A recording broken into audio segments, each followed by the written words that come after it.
मैं क्विकली बढ़ना चाहूँगा अष्टक वर्गा के कॉन्सेप्ट पे। और यहाँ पे मैं एक बहुत इंटरेस्टिंग बात बताना चाहूँगा। हमारे दर्शक जो कि अष्टक वर्गा कॉन्सेप्ट से अभी जिनको अभी अष्टक वर्गा के बारे में ज़्यादा डिटेल में नहीं पता है, उनके लिए मैं बताना चाहूँगा कि अष्टक वर्गा का कॉन्सेप्ट आया कहाँ से है। हमारी जो एस्ट्रोलॉजर्स की या एस्ट्रोलॉजी स्टूडेंट्स की बाइबल बुक है, बृहद पराशर होरा शास्त्र, जो कि ऋषि पराशरा ने लिखी है। उसके पूर्व खंड में ऋषि मैत्र ने ऋषि पराशर से एक सवाल पूछा, और ये बहुत ही इंटरेस्टिंग है, इसको जरा गौर फरमाइएगा। यहाँ पे उन्होंने उनसे पूछा कि ऋषि पराशर जी, जो आपने एस्ट्रोलॉजी समझाई है, it is too complicated to be understood. Forget about astrology being for the purpose of upliftment of sinful people in this Kalyug. उन्होंने कहा जी, कलयुग में पीपल में भी मंदबुद्धि। यहाँ पे कहने का उनका ये मतलब नहीं है कि कलयुग में मंदबुद्धि होंगे लोग। what he wanted to say was, or it was a manner to put the point, that in the front of astrology and the deep concepts and complex topics to be understood, people may seem mandbuddhi as a relative comparison in front of these gigantic signs. तो उन्होंने कहा, basically he was requesting, Rishi Maitra was requesting Rishi Parashar indirectly to find out and teach an easier but equally effective concept which can be understood by one and all in Kali Yuga. Rishi Parashara obliged and then agreed to this request and elaborated on the concept of अष्टक वर्गा। और यहाँ से अष्टक वर्गा concept की जानकारी उन्होंने प्रदान करी। अष्टक वर्गा में हम 7 प्लैनेट्स लेते हैं, राहु केतु को कंसिडर नहीं करते हैं, और हम 8वां एलिमेंट लेते हैं एसेंडेंट और लग्न, और इनका इन्फ्लुएंस और इम्पैक्ट हम सारे घरों में लेते हैं। So every planet except Rahu Ketu, which means 7 of the planets along with Lagna, their effect on all other 12 houses along with each other is calculated. So हमारे 8 एलिमेंट्स हो गए, 7 प्लैनेट और लग्ना, और हमारे 12 घर हो गए। तो जो इन्फ्लुएंस है वो 96 जगहों पे होता है। इन इन्फ्लुएंस को हम मैथमेटिकली कैलकुलेट करते हैं और एक न्यूमेरिकल स्कोर के देते हैं, जिसको हम बिंदु कहते हैं। तो हर हाउस में एक बिंदु लिखे होंगे या नंबर ऑफ पॉइंट्स लिखे होंगे। इसके बेसिस पे न्यूमेरिकल चार्ट्स बनते हैं, प्रष्टारका, सर्वाष्टका, भिन्नाष्टका। अगर जो मैंने अभी कुछ बोला और ये आपको थोड़ा कॉम्प्लिकेटेड लगा, बिकॉज अष्टक वर्गा is in itself a detailed concept, तो कोई घबराने की बात नहीं है। आप अभी इस सेशन के कॉन्टेक्स्ट में बस इतना याद रखिए कि कुछ न्यूमेरिकल चार्ट्स होते हैं, जिनमें से कि कुछ चार्ट्स के नाम है सर्वाष्टका, प्रष्टारका एंड भिन्नाष्टका। नाम भी आपको याद रखने की जरूरत नहीं है। The important thing is charts होते हैं, हर हाउस में कुछ नंबर्स होते हैं। Planets, and this is important, जब भी कोई भी ग्रह गोचर करता है, the propensity of the planet to give अच्छे या बुरे रिजल्ट्स, गुड और बैड रिजल्ट्स, डिपेंड्स ऑन कि उस पर्टिकुलर हाउस में कितना स्कोर है या कितने बिंदुस हैं। इसको एक एग्जाम्पल से समझने की कोशिश करते हैं। अगेन फल दीपिका पे जाना पड़ेगा उसके लिए। मंत्रेश्वर जी ने कहा है कि सर्वाष्टका में जिस भी हाउस में 28 पॉइंट्स होते हैं, सर्वाष्टका एक चार्ट है जिसमें कि हर हाउस में पॉइंट्स होंगे, जैसा कि हमने बात की। अगर किसी हाउस में, किसी भी घर में 28 या 28 से ज्यादा पॉइंट्स हैं, और अगर प्लैनेट गोचर कर रहा है, then the results can it has the potential to give good results. 7.5 से लिंक करते हैं। मान लीजिए जिस घर में चंद्र है उसमें 27 पॉइंट्स हैं, चंद्र से 12वें घर में, चंद्र से 12th हाउस में 25 पॉइंट्स हैं, चंद्र से 2nd हाउस में 21 पॉइंट्स हैं। So from the 12th house from moon to where moon is, there is a marginal increase in points. So 25 से 27 हुआ, and then the points dip from 27 to 21, 27 to 21. तो अब हम अगर 7.5 के रिजल्ट्स इवैल्यूएट करेंगे इस चार्ट में, when Shani transits over 12th house, जहाँ पे कि 25 पॉइंट्स हैं, when it goes to the house where the moon is sitting, जहाँ पे कि 27 पॉइंट्स हैं, there may be a little increase in beneficence of the results. Positive results में हो सकता है एक marginal increase आए। But when Shani goes to the 2nd house from Chandra, which has 21 points, so आप देखिए 27 से 21 पॉइंट पे गिर गया, it means there is a fall of points. Hence the results का beneficence कम हो सकता है। Again, I would like to repeat, this is one way to evaluate transit. आपको promise of the horoscope, placement of Chandra and Shani, उन पे aspects, position, conjunction, दशा, all these factors have to be taken into account. उसके बाद ही आप ये अष्टक वर्गा का प्रिंसिपल लगाइए। The good thing about this अष्टक वर्गा प्रिंसिपल is कि एक बार अगर ये समझ आ जाए, it is very tangible, it is numerical. So जैसे सेल्स में होता है ना, दूध का दूध पानी का पानी, it's like very tangible concept. So मैं अष्टक वर्गा को यहीं पे पॉज करना चाहूँगा, because we can go on and on, like we talked about 7.5, we could have gone on and on. We'll move to our next topic. और यहाँ पे मैं सप्तशलाखा चक्र की बात करना चाहूँगा। अब मैं इस पे ये बताना चाहूँगा कि ये एक सप्तशलाखा चक्र होता है, Now, what is a Saptashalaka Chakra? The name Saptashalaka is derived from Sapta or 7 lines. जैसा कि आप स्क्रीन पे देख सकते हैं, there are 7 vertical lines and 7 horizontal lines. And यहाँ पे हम जो 28वां नक्षत्र अभिजीत नक्षत्र है उसको भी कंसिडर करते हैं. So we have divided those 28 nakshatras in the categories of 7 each, और एक सॉर्ट ऑफ एक मैट्रिक्स बन गया है. अब मैं यहाँ एक चीज और बोलना चाहूंगा कि there are different ways in which the nakshatras are looked at. Saptashalaka chakra is created. So this is one way in which we've tried to actually depict the Saptashalaka Chakra. The nakshatra which is opposite to each other can cause veda for each other. जैसे यहाँ पे श्रावण नक्षत्र के opposite आप देख सकते हैं कृतिका है, तो ये एक वेदा क्रिएट करेगा इसके लिए. अब सन का गोचर जब किसी वेदा नक्षत्र में होता है, then there is a danger of life to the native. अगर मान लीजिए आपका जन्म नक्षत्र श्रावणा है तो उसके वेदा में कृतिका आ रहा है, और अगर सन का गोचर कृतिका से होता है तो this can cause danger to the life of the native. Similarly, अगर सन का गोचर 19th फ्रॉम द जन्म नक्षत्र होता है, जिसको हम अदना नक्षत्र भी कहते हैं, तो क्लासिक्स में लिखा है कि उससे फियर एंड एंजाइटी आता है. सन का गोचर अगर 10th फ्रॉम जन्म नक्षत्र होता है, जिसको हम खरमाक्षा कहते हैं, देन कहते हैं कि लॉस ऑफ वेल्थ होता है.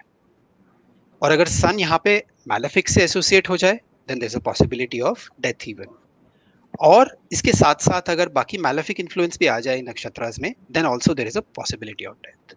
ऑफ कोर्स अगर बेनिफिक्स का पीएससी हो जाए, पोजीशन एस्पेक्ट कंजंक्शन हो जाए, then there is no danger to the life. तो इस तरह से क्लासिक्स में विवरण दिया हुआ है about different principles about sun के गोचर का. यहाँ पे आगे बढ़ते हैं योगेश जी. एक बहुत ही फैसिनेटिंग कॉन्सेप्ट और है विच इज डबल ट्रांजिट. पहले डबल ट्रांजिट से पहले एक चीज़ कहना चाहूँगा मैं. हमने इतने सारे फैक्टर्स पढ़े अभी तक जो डिसाइड करते हैं कि क्वालिटी ऑफ गोचर कैसा होगा किसी भी प्लैनेट का. अगर हम देखें, देयर आर 9 प्लैनेट्स, सब कहीं ना कहीं किसी ना किसी हाउस से गोचर कर रहे हैं, और उसके साथ साथ कहीं वेधा आ रहा है, कहीं विपरीत वेधा आ रहा है. तो देयर कैन बी कन्फ्यूजन की और कॉम्प्लेक्सिटी कि हम इन सारे कॉन्सेप्ट्स को कैसे एक साथ लगाकर एक पर्टिकुलर प्लेट में रखकर एसेंस ले सके उसका. तो basically there are 4 major planet जो हमको ध्यान देने रहते हैं. पहला हो गया mahadasha lord, then antardasha lord, then the double transit planets जो कि शनि एंड गुरु, इन दोनों का ट्रांजिट देखा जाता है. फर्दर आगे बढ़ते हैं अगर हम इसमें, तो ये जो 4 प्लैनेट्स हैं ये किसी भी नेटिव की लाइफ को बता सकते हैं, किसी भी नेटिव की लाइफ के बारे में उसका क्या करंट का सिनेरियो है, क्या सिचुएशन है उसकी लाइफ में. मान लीजिए डबल ट्रांजिट का अगर हम कंसेप्ट लें तो इस एज पर दिस कंसेप्ट क्या होता है कि शनि या फिर गुरु किसी particular house either through conjunction either through aspect से इंस्टिगेट करते हैं, यानी इम्पैक्ट डालते हैं, तो एक साथ ऑल टुगेदर, तो that is called as double transit.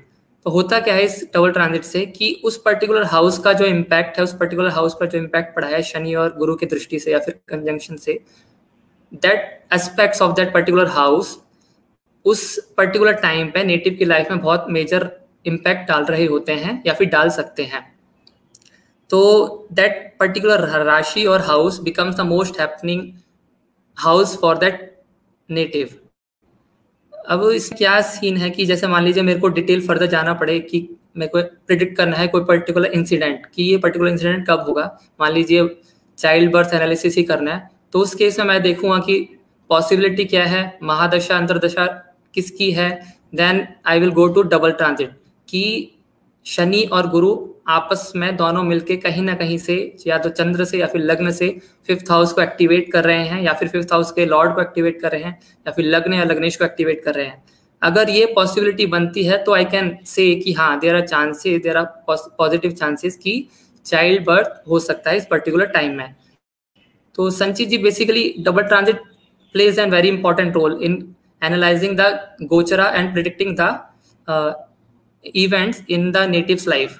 मैं अब एक हॉरोस्कोप प्रेजेंट करना चाहूँगा जिसमें कि हम कुछ प्रिंसिपल्स जो हमने ट्रांजिट के अभी समझे हैं कवर कर सकते हैं.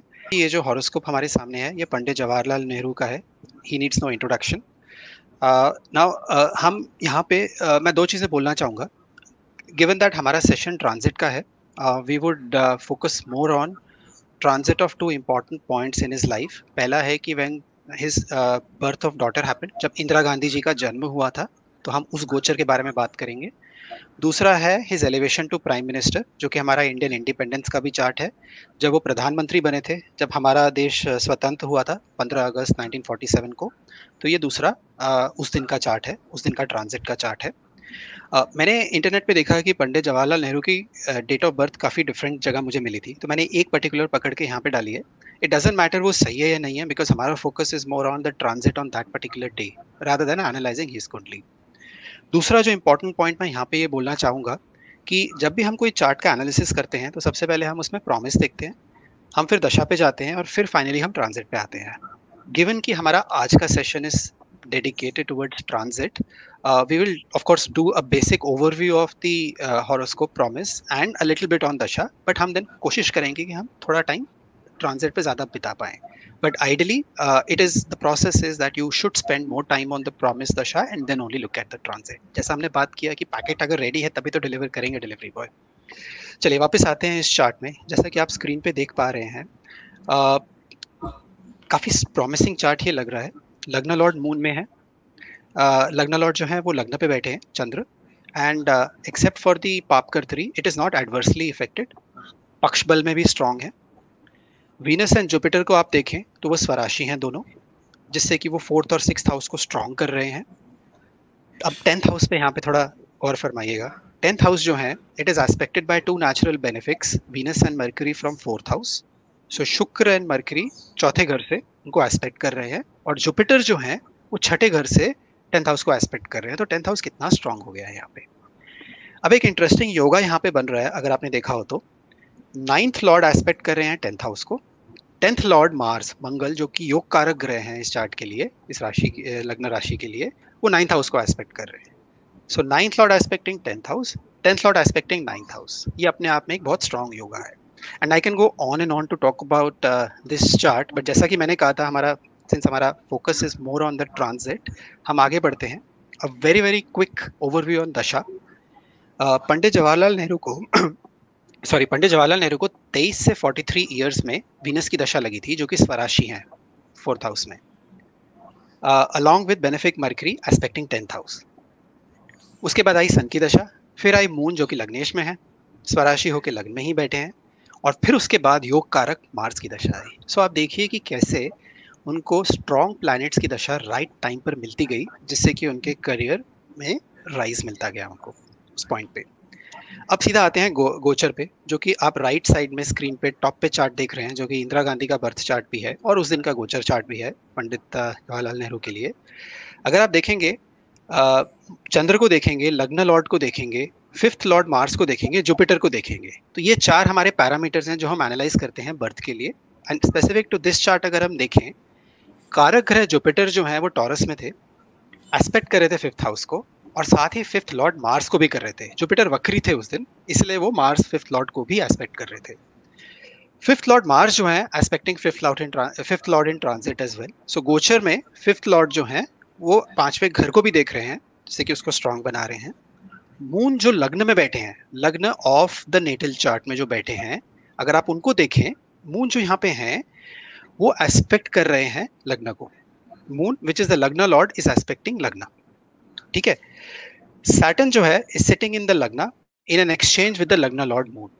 सो ये सारे पैरामीटर्स पॉइंट करते हैं towards the birth of daughter. तो आपने कितनी देखा कि कितनी खूबसूरती से जितने भी प्लैनेट्स हैं which are responsible for birth are actually contributing towards and this particular timing of the event which is the birth of the daughter. अब आते हैं पॉइंट अबाउट जब वो प्रधानमंत्री बने। अब ये बहुत इंटरेस्टिंग चार्ट है इंडियन इंडिपेंडेंस का। अगर आपने मंडेन में ये देखा हो कभी, मंडेन एस्ट्रोलॉजी में, कि 5 प्लैनेट्स जो हैं आर इन कैंसर, जो कि उनके नेटल लग्ना का वो है। So which means that 5 planets are influencing the lagna and the lagna lord of his natal chart, which is Cancer. 10th house is aspected by Saturn and Jupiter, which are 7th and the 9th lord of the natal chart. अब आप Capricorn पे influence देखिए, जो कि 7th house है natal chart की राशि का, which is the house of public acclaim. 5 planet का इन्फ्लुएंस आ रहा है फ्रॉम द लग्ना, और एक छठे मार्स का इन्फ्लुएंस भी आ रहा है। तो 6 planet का influence on the house of his public acclaim actually gave him the status and the position to which he became the prime minister of India when India gained the independence. तो ये देखिए कितना strong correlation आया है, apart from the promise of the horoscope, apart from the दशा, कितना strong correlation आया है about the timing of these events, about this divine postman, about this divine delivery guy, giving him the blessings of a daughter and subsequently making him the first prime minister of independent India.